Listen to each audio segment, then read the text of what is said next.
This is Mwanasha Salim. She will sit here day and night unless a family member comes to her aid and helps her put on this artificial limb that acts as her right leg.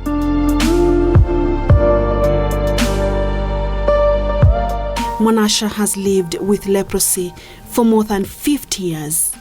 Nimeanza vidonda hapa kimoja, ikawa ikiingia ukikaa sana ule mfupo unaharibika, ndio nikaenda nikakatwa mwembe. What began as discolored patches on her skin when she was still a little girl would later cause her paralysis and loss of her limbs. The disease not only deprived her of the right to education, but also due to late diagnosis, Mwanasha, a once renowned business lady in Msambweni, bears deep scars of leprosy. Kutoka nikatoa mguu, nashukuru kwa sababu wana chakula tu, ukitoka una kazi yoyote kufanya, mikono una utafanya kazi gani? In the neighboring Mwamanga village lives Rashid Mwagore. He is a leprosy survivor. Rashid tells me he began experiencing the early symptoms of leprosy almost a decade ago. But doctors diagnosed him with the disease in 2014. Mwili ulikuwa unawasha sana, ninajikuna zaidi. Sasa ikawa najikuna, lakini alafu ninaacha kule kujikuna kwa sababu ninaendelea kujikuna karibu nijikate ngozi. He was put on treatment for 1 year to stop the spread.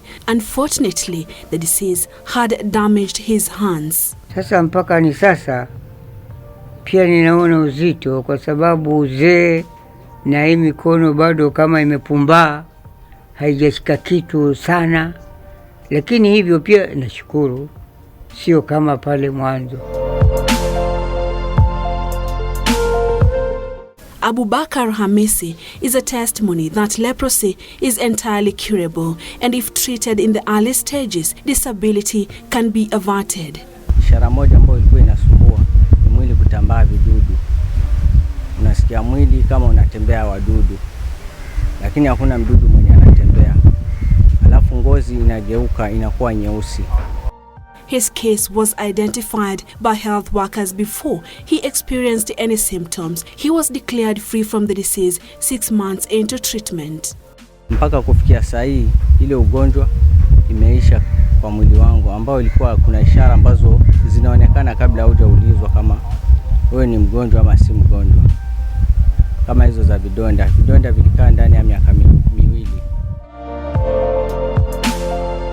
Leprosy is an age-old skin disease that dates back to biblical times, where patients were treated as outcasts. In Kenya, not many are aware of its existence, and where it has been reported, patients have been ostracized by families and community. But in Kwale County, health workers are leading sensitization campaigns to raise awareness in the hope stigma surrounding it will be reduced. I'm really amazed by how many people have turned up for this sensitization program. It really demonstrates how important it is to have such programs for communities. Huwa tunahamasisha jamii ambao wamepatikana na huo ugonjwa, kama wanafanya kazi ngumu waweze kuvaa gloves ama viatu ngumu ambayo waweze kuingia msumari au mwiba, kwa sababu akidungwa na mwiba hawezi sikia. Pia kwa wale ambao wanaishi na watu wa ukoma, huwa tunawaambia wale watu ambao wako na ukoma waweze kuwapeleka hospitali wapate matibabu ili kusudi wasiweze kuambukiza wale wenza wao. After the training, contact tracing begins. The team of healthcare workers gathers at the home of the cured patient before heading out to the surrounding communities to establish if anyone else has been infected. Leprosy is caused by a bacteria called Mycobacterium leprae, and this bacteria is transmitted via droplet by someone who has leprosy who has not been treated. It's a painless disease, and in most of the communities where there is no pain, you get patients taking quite a long time before they come to the hospital. So some of the strategies that we use to get these patients early is when we get one patient, we go look for the contacts. During tests, the healthcare workers check the earlobes, hands and feet, as well as the eyes. We look for patients with the patches, the signs and symptoms that I had mentioned, the patches, the nodules on the earlobes, numbness on the hands and feet. And these are tests that we also perform that is called slit skin smear, of which we are able to pick the bacteria. First of all, it takes quite long. The period from when you get the bacteria and when the disease manifests. It can take up to 5 years and even up to 30 years. Zain is happy. After various tests, medics have confirmed she has no leprosy.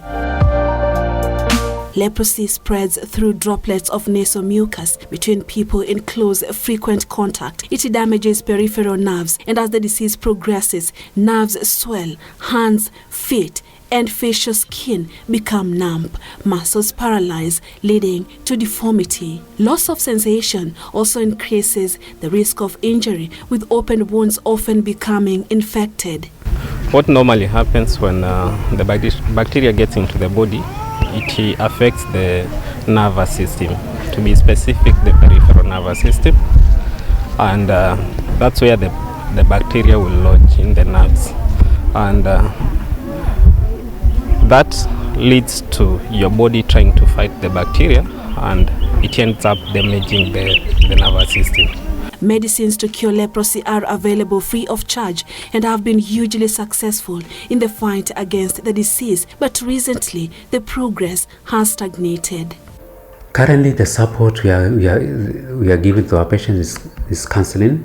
We are giving counseling. We are diagnosing them. They don't pay diagnosis. They don't pay for the drugs.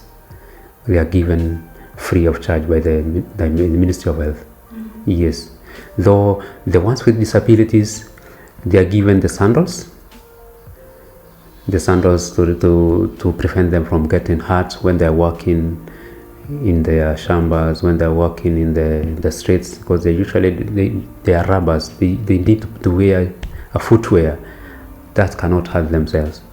The World Health Organization records show there were 208,619 new leprosy cases registered globally in 2018 from 159 countries in the 6 WHO regions.